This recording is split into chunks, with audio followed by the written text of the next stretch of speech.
Hi, welcome to this Business Coach Kit training session. Coaching takes place in meetings with your clients, either face-to-face or online. Making these successful requires preparation and a process. Successful coaching meetings that help your client mean you will retain that client for longer.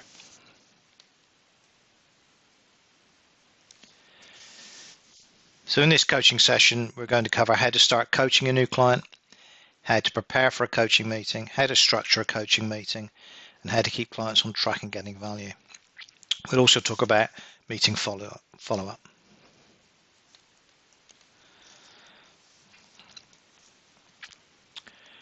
Systemization consists of regular, usually monthly meetings.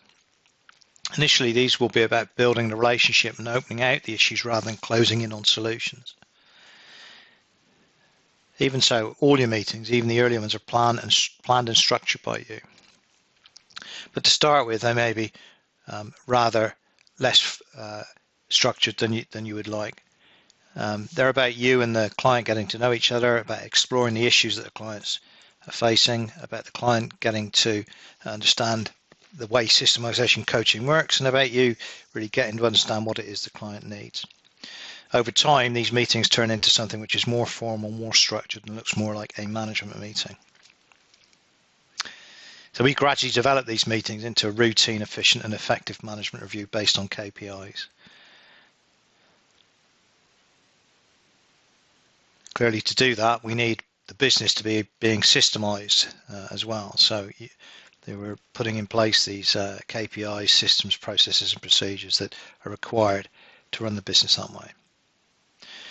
Our aim is to develop the client and their management team to the point where they can take these forward and the coaching can end. And this typically takes 12 to 24 months.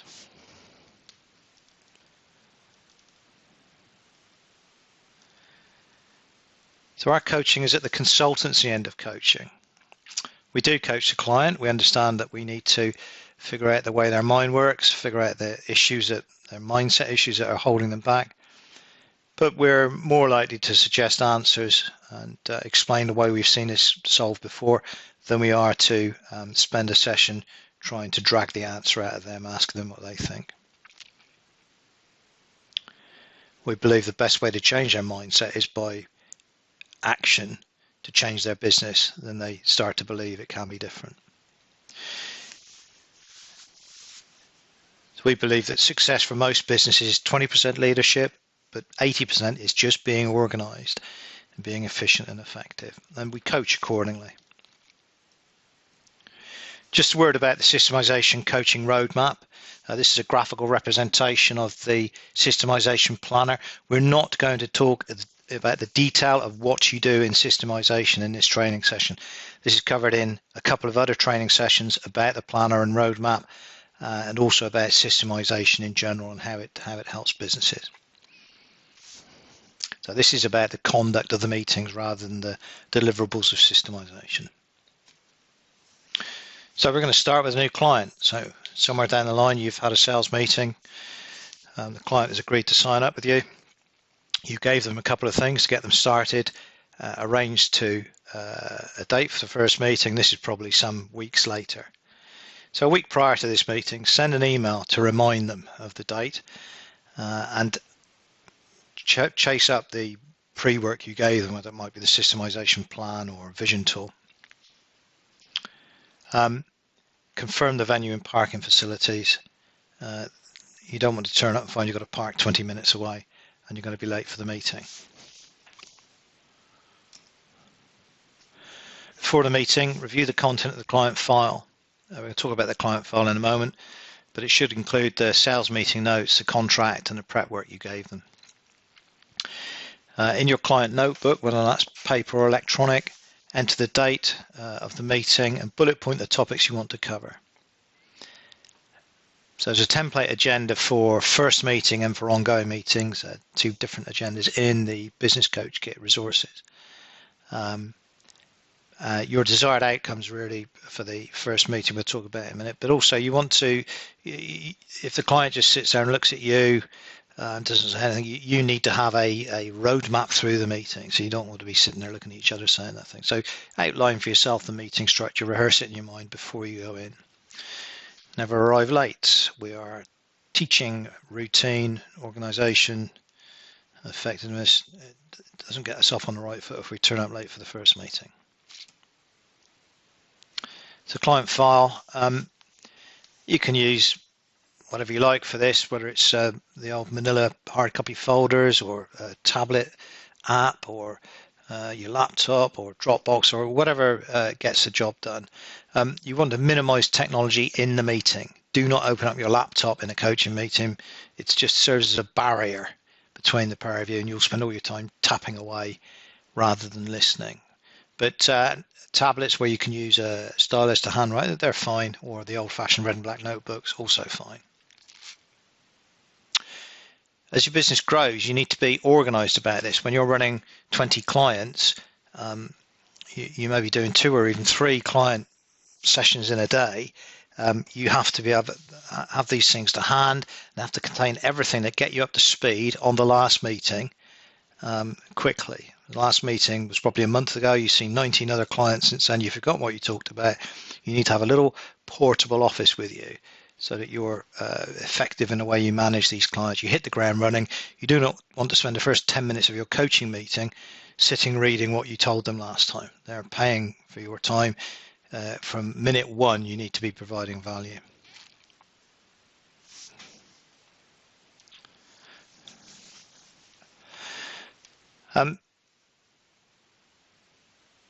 So first meeting structure, they won't know what's going to happen. They'll be probably slightly anxious. So you need to steer the meeting. You need to remain in control of it. You need to be making sure you cover the points you wanted to cover, the things you need to achieve in the meeting. But you need really to let the client control the speed, direction, and topic.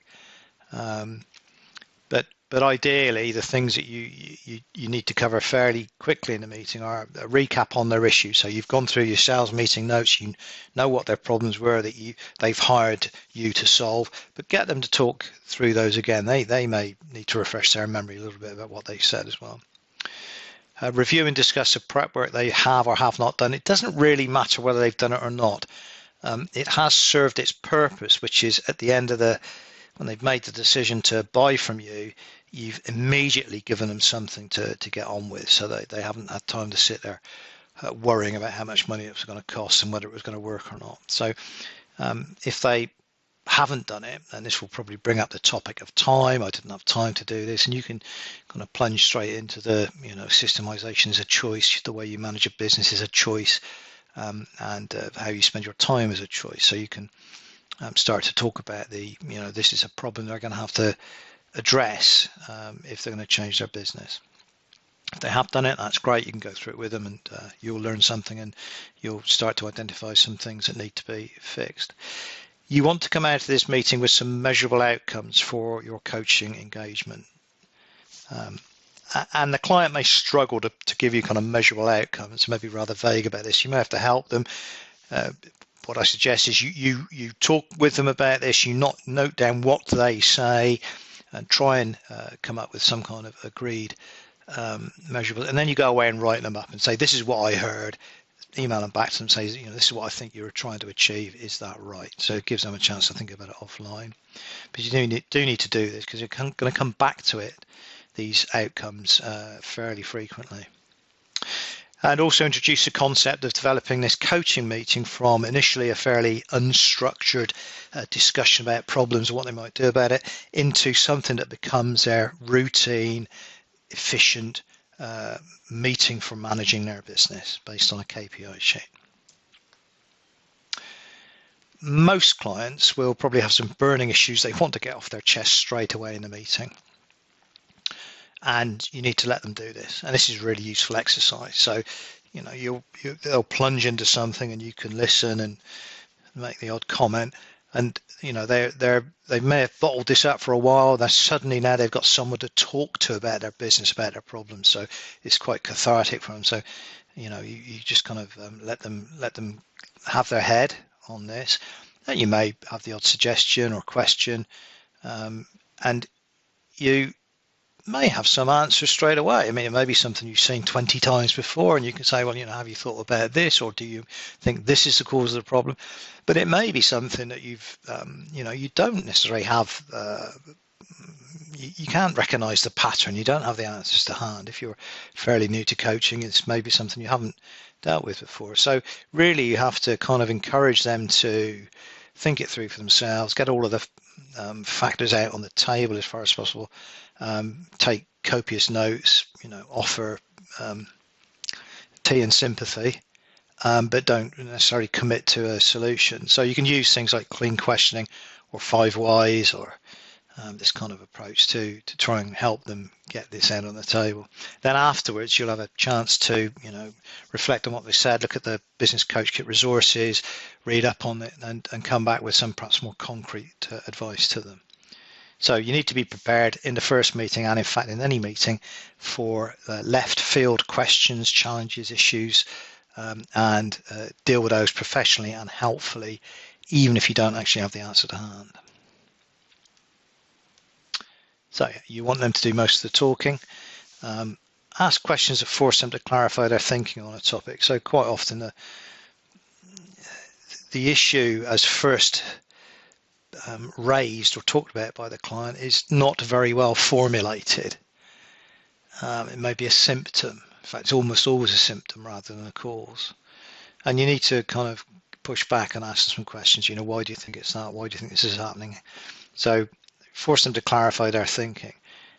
The first step in solving a problem is to clearly define the problem. Draw brief parallels from your experience. So stories really help. So I've seen this before, or this reminds me of such and such, or it's a bit like when I did this for this company. So stories really help cast light on a problem. And every time they during this first meeting, every time they raise an issue or talk about a problem, it's an opportunity for you to start to introduce some systemization principles, the key things: clear accountabilities, delegation, processes, measurements. So, I guarantee that anything they come up with is, okay, this is a problem, this is what I'd like to do. The systemization, or lack of systemization is at least a contributing factor, if not the root cause of it. And you can start to put some of these things in place. Maybe even some actions come out of this. Okay, maybe you'd like to think about doing this. During a meeting, you want to identify no more than 2. I would say 2. You want to give them 2 because this is a first meeting. You want to send them away or leave them with some concrete stuff they can change in their business. So you must give them a couple of actions, but don't give them more than 2 because it will be a bit overwhelming, and it's too difficult or too much work for them to solve that. So give them 2 immediate actions that are going to build some confidence. At the end of the meeting, recap the 2 actions you've just agreed and any that you've taken yourself. Make sure you've covered the ground you wanted to cover, and particularly the what their issues are and what they'd like to achieve from coaching, and then agree the date and time for the next meeting. This is often the time to again start to breed some good habits in them, and some business owners will turn up well organized, have a diary, notebook, take notes to the meeting, put the meeting in a diary straight away. Other business owners will turn up with a scruffy piece of paper and an old pencil, and when you say let's agree the date and time for the next meeting, they have no way of knowing what they'll be doing on that day. So you need to start introducing in a kind way at this point. It might be an idea. Set an example to your people. Start being organized. Make sure you've got a notebook for every meeting that you take notes in of every meeting, and make sure you've always got your diary with you. And there's no excuse not to nowadays. Any phone has got the diary on. So again, you're trying to educate them into how to be organized. Write up your notes while the meeting is fresh in your mind. Ideally the same day, ideally immediately after the meeting. Do not leave it, because a couple of days later you'll have had a few more meetings, you'll have forgotten all about this one. So you need to do it while it's still fresh. You can remember the conversation. You've obviously got notes that you're referring to trigger that memory, but you do it quickly, and also it just builds up work. You know, don't want to end up like one of your clients. You need to be organised and efficient. So write up your notes, and the notes have got two purposes. One is it goes back to the client, and it gives them a little bit of additional value. Their notes may not have been that clear, but they can say, okay, yes, that's what we talked about. Here are the actions I need to do, and these are the topics we discussed and the thoughts that we had. And also it serves as your prep for the next meeting. So once you've sent them, you make sure they're stored in the client folder so that they're ready for the next meeting. After this first meeting, include a list of the client's objectives for your work together, as agreed in the meeting. You'll probably have to work on the wording with this, and you'll have to say, this is what I heard. Do you agree that this is what we're trying to achieve? And you'll return to these from time to time, so they must be written down somewhere. Attach any relevant guides or tools from the Business Coach Kit resources, if it's to do with their actions or perhaps a topic you discussed. Maybe it's a topic that you weren't able to really give an opinion on in the meeting, where you can dig out the relevant guides and attach them to the email. So again, you're giving them some additional value. Remind them of the date, time and agenda items for the next meeting. So the agenda items would be essentially the things that you raised as objectives last time. Check the meetings in your business diary. Phones and tablets don't always replicate properly. So if you're using technology to book the meeting and you've done it on your iPad or your smartphone, check it's replicated to your main diary and all your other electronic devices at this moment. So you know when you send the email, this is next meeting, it's in your diary, you are not going to forget it.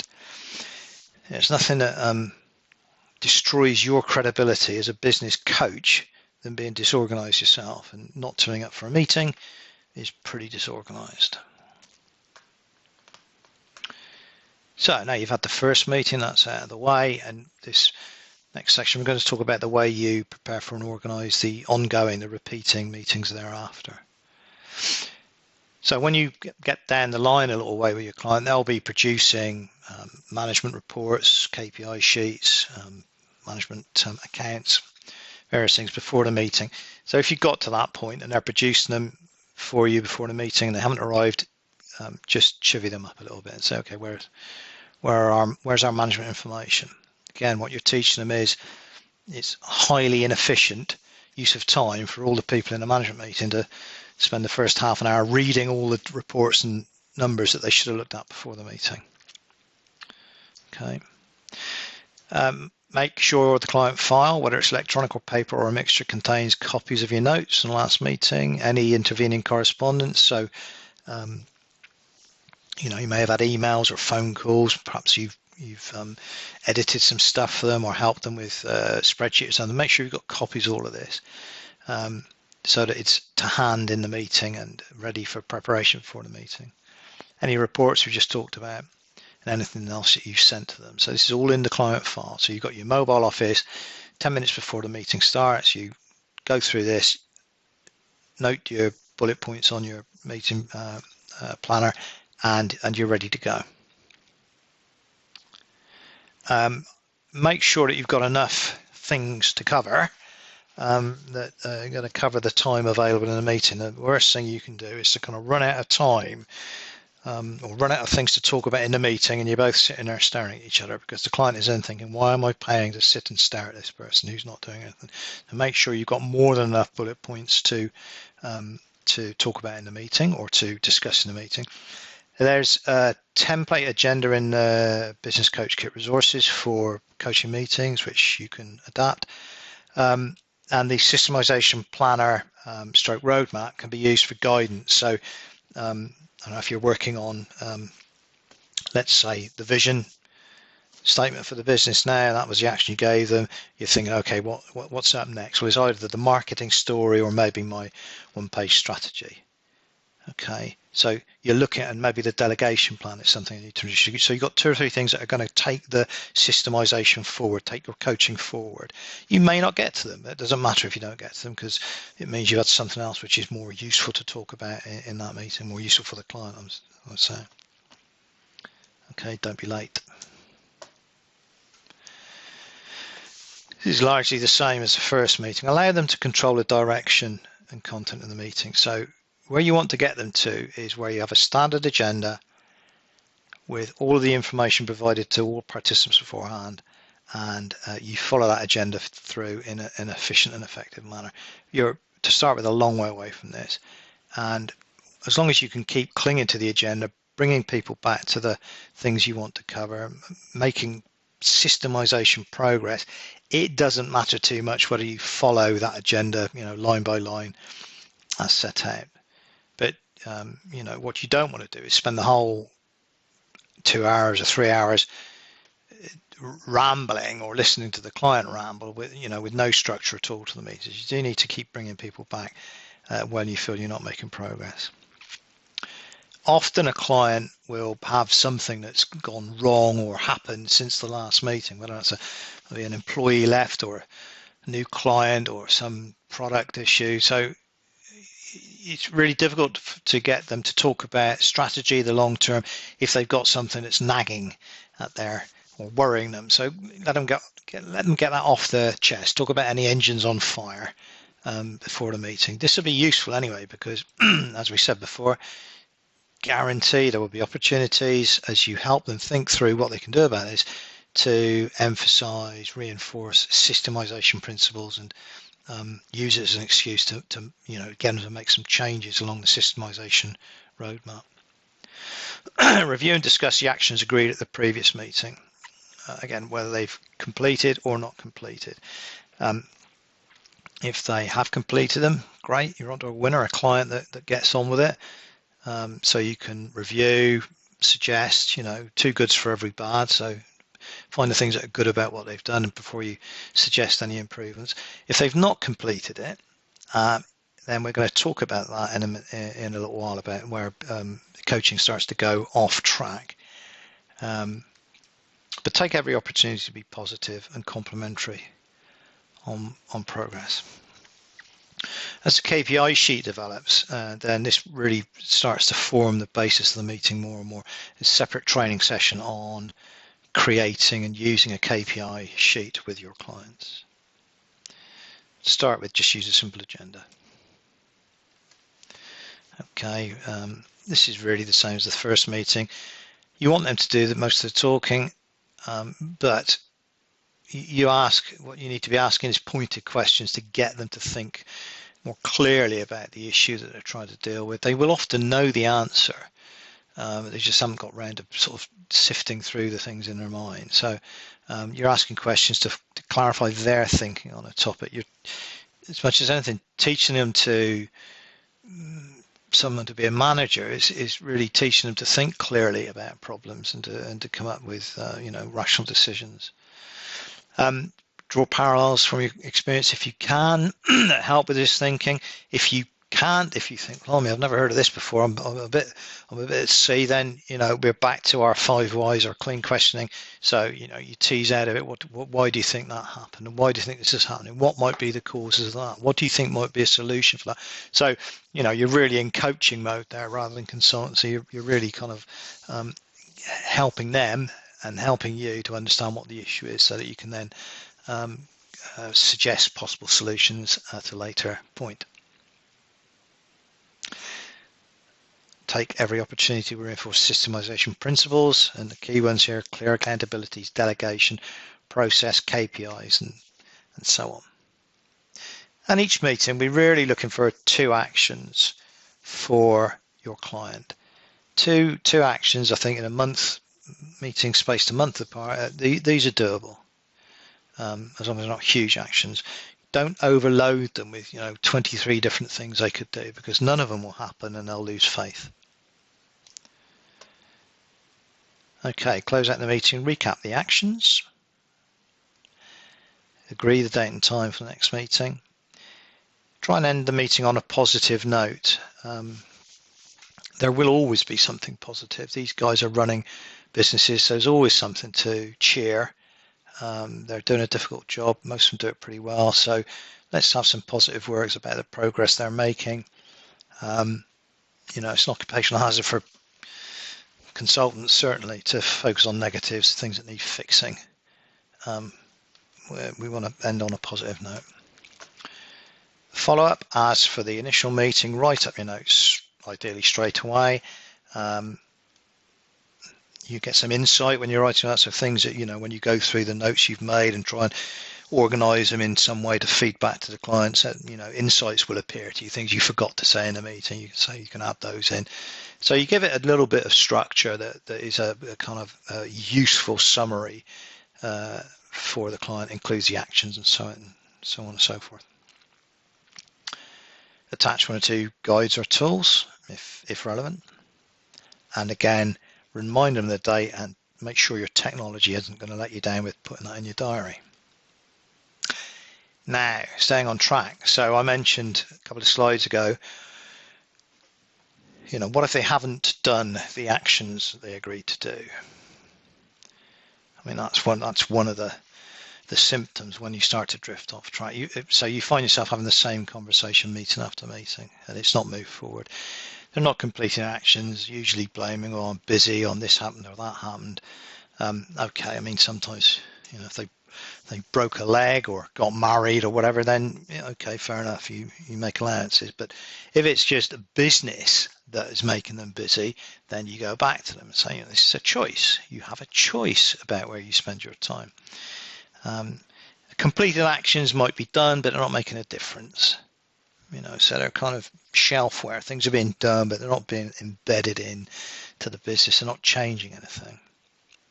And you get this feeling that you're not really helping the client as much as you were before. You're not looking forward to the meetings as much. You feel that, it's actually, am I actually adding any value to this chap's business? He's paying me money. I don't feel I'm helping him. So it's a general sort of negativity about the whole thing. So what do we need to do about this? Well, every three or four meetings, or whenever you feel that things got stuck in the mud, go back to the objectives that you agreed in meeting 1. And say, at the start of the meeting, usually, okay, one of the things I'd like to talk about this meeting is the objectives, what you're trying to achieve with systemization and my coaching, and what progress we're making. So check that they're still relevant. Because things do change. They didn't know what they didn't know when you agreed these objectives, and there's no problem with you, the pair of you, between you changing what these are now, but check they are still relevant, and say, ask the client, well, how do you feel about the process? Do you think you're making progress in a direction at the speed you wanted to? Well, either way, if they say yes or no, you've got a conversation, haven't you? If they say no, you can kind of violently agree and go into the next stage. Or if they say yes, you can say, from my perspective, I'm not so happy about it. So it's your job. Don't let them just go on being happy when you feel they're not making progress. You need to really, call them out on that one. So discuss your assessment of their progress.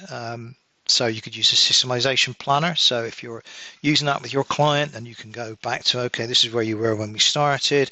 This is my latest assessment of where you are in terms of actions and progress we've made. Or you can print out the systemization roadmap as more of a graphical view of things. Just, kind of highlight the things that you feel have been done and done well, and highlight the things that are still yet to be done, and maybe the things that haven't worked. So, you've got two views there of the same sort of systemization framework and where you feel that your client's got to. One thing that works sometimes is to say, well, you need to develop your own action plan here, rather than me saying these are things you do. Why don't you set down things you want to change and achieve by when, and we'll kind of work towards that together. So that really helps sometimes in getting the client restarted, get their engine started again, and they feel, instead of it's just, oh no, I've got that coaching meeting again this month, I haven't done anything. They feel a sense of ownership that they might not otherwise have. And finally, the long and the short of it is, you need to call them if you don't think it's working. It doesn't help you, it doesn't help them. So if there is no commitment to change, if they're not making the right choices about the way they run their business, you need to say, I'm sorry, I don't think this is going to work, and I don't want to keep taking your money, and I've actually got other people that probably will make it work. So yeah, don't just let the thing drift. And that kind of discussion up free and frank usually we'll get the thing re-energized. Yeah, this lack of time is as I say, a perennial excuse. I've got no interest in these time management strategies and turning your email off and booking a day out of the office and all this kind of nonsense. There's two things they need to do, really. One is delegate everything they can. And this is a part of systemization, is delegation. It's a real key part of it. So if they're not doing that, systemization is not going to work. So, that if they're delegating, they will have more time. So if they haven't got more time, it's because they're not delegating properly. And having delegated everything you can, what's left, deal with it once and do it quickly. And that might mean sticking it in the junk folder or in the filing it in the bin straight away. But don't prevaricate with things. Explain that the way they run their business is a choice. It's not dictated by the business. All businesses, all successful businesses, will always be busy. That's what successful businesses are. So there's never going to be some happy time where the thing is running itself and they are not busy until they've changed the way they run it. So you need to get over the point to them. It is their choice. It's like having a gym membership and never going to the gym, okay? Paying a coach and not listening. So don't duck this. They are your client. They are paying the bills, but they're paying you to tell them the truth. So you need to take this one on, this lack of time thing. So in summary, successful businesses are organized businesses. We teach people how to be organized. The Systemization Planner provides a framework for our coaching meetings, and successful coaching meetings require preparation, a plan, and a quick, accurate follow-up. When you're coaching people, there will be periods when you get a loss of momentum. You need to be alert to these things and do something about them. And finally, you need to explain to your clients that the way they run their business is a choice, and they need to make the right choices if they want to grow their business. Okay, that's it.